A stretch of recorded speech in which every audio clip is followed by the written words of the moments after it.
The 2013 census indicates that 9% of the population in the state of Maryland identifies as Latino or Hispanic. Hispanics are expected to be the largest minority group in the United States by 2025. It is important to have an understanding of Latino culture and basic immigration law. We all have a story about where we come from.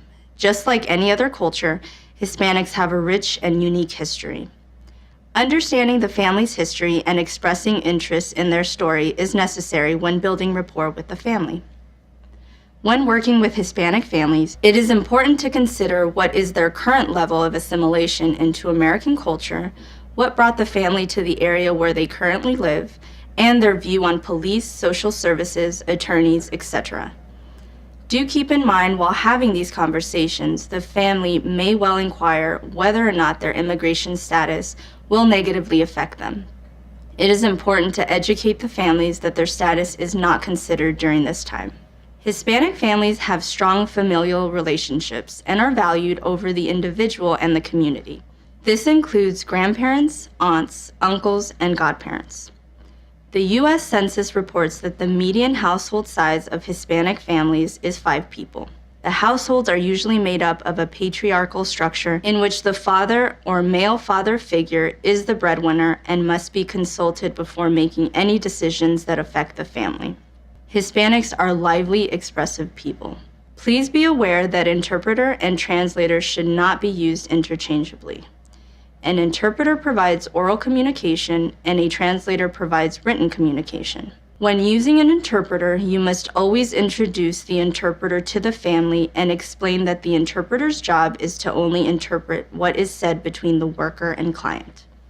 When speaking to the family, look directly at them and not the interpreter. Although it is preferable to have a bilingual, bicultural forensic interviewer conduct the interview, if one is not available, make sure to get an interpreter who is not only bilingual, but also bicultural.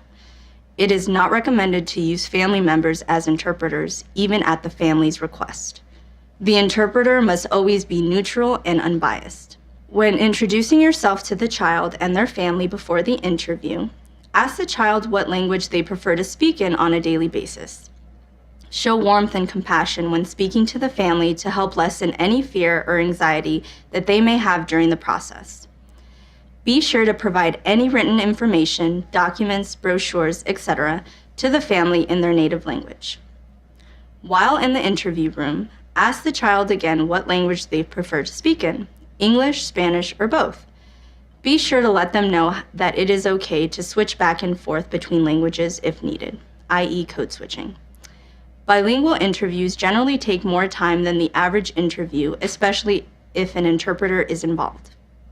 There generally tends to be a greater need for clarification because not all Spanish-speaking children speak the same type of Spanish. These cases can be naturally more complicated due to language issues. It's important to take the extra time and steps to properly deal with these cases to ensure better outcomes.